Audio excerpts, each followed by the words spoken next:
Barthélémy Dias fees dell ci journal yu tay yi lu jëm ci coow révocation bi nga xamante ni njiitu réew mi moo ko yëkkati moom Barthélémy Dias daanaka ab guerre la déclaré njiitu réew mi di Macky Sall la tribune moo ko bind moom sax yamu si ndax nee na dina yóbbu mbir mi ci bureau international du travail moom Barthélémy di wax ni dafa soxla ab audience ak njiitu réew mi yokk ci ni man awma temps wu foo liggéey moo ma tax a jug le mandat àddu ci lu ni mel moom ab guerre froide la ko tuddee diggante ville de Dakar ak njiitu réew mi Macky Sall ba tax na moom journal bi gis ni moom meeru Ndakaaru dafa ibbi safara si ci Macky Sall tontu bu saf sàpp la Barthélémy Dias def kii di njiitu réew mi Macky Sall gannaaw ba mu waxee daf koy jëlee ca bopp maire bu Ndakaaru l'info moo bind lu ni mel moom Barthélémy nekk ci xët mu njëkk Vox Populi di joxoñ baaraam di wax ni ñi nga xamante ni ñoo yëkkati kàddu ni dañ may révoqué maa ngi sàkku nag ñu daal di dindi kàddu yooyu nu ma gën a gaawee ngir jàmm réew mi waaye tamit ngir seen jàmmi nguur moom Barthélémy Dias fa mu nekkoon la nekk ba tey ci xët mu njëkk Sud Quotidien daanaka lu ni mel la def joxañaat baaraam bi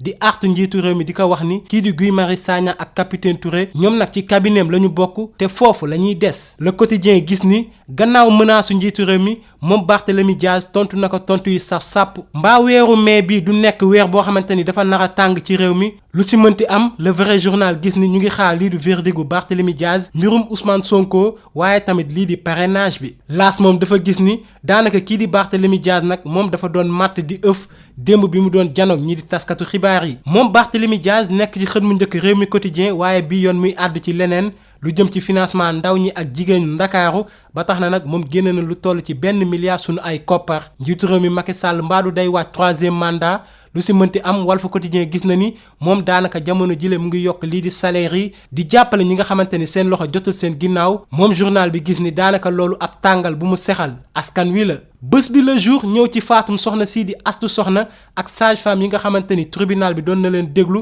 moom procureur bi sàkku ñu daal di tëj benn atu kaso ñeent ci sage-femme yi ñeneen ñaar ñu daal di leen bàyyi ñu ñibbi seen kër ba tax na journal bi gis ni daanaka loolu mooy dem leen ñibbi seen kër gannaaw Astu Soxna beneen soxna tamit daal di dund ci lu ni mel muy Aminata Cissé journal bii di enquête moo ñu koy xamle moom muy wax ni nag moom soxna si dafa waroon mucc ñu waroon ko opérer ci la jur doom joo xamante ni daanaka dafa judd génn àdduna ca ëllëg sa moom tamit mu daal di ñàkk bakkanam l'observateur ñëw ci mbirum Sinébar bi nga xamante ni douane bu Sénégal jëloon na ko te mu amoon fële ca port bu Ndakaaru moom journal bi gis ni mbir yu doy waar yi si am ba tey jile kenn waxuñu ko ndax ñi nga xamante ni ñoo fi indi Sinébar yi ñoom nag ay kàddu yu doy waar lu ñu yëkkati ñoom sax ñu ngi amoon li ñuy woowee ay téléphone satellitaire boole si tamit 1 litre li nga xamante ni mooy carburant journal bii di Stade di àddu ci ballon d'or bi nga xamante ni jamono jile moo nekk diggante doomu Sénégal bii di Sadio Mané ak doomu France bi di Karim Benzema moom journal bi nag di wane ni nan la Sadio Mané mën a gagné ki nga xamante ni mooy Karim Benzema xanaa mu daal di gagné lii di championnat bi gagné tamit finale Ligue des champions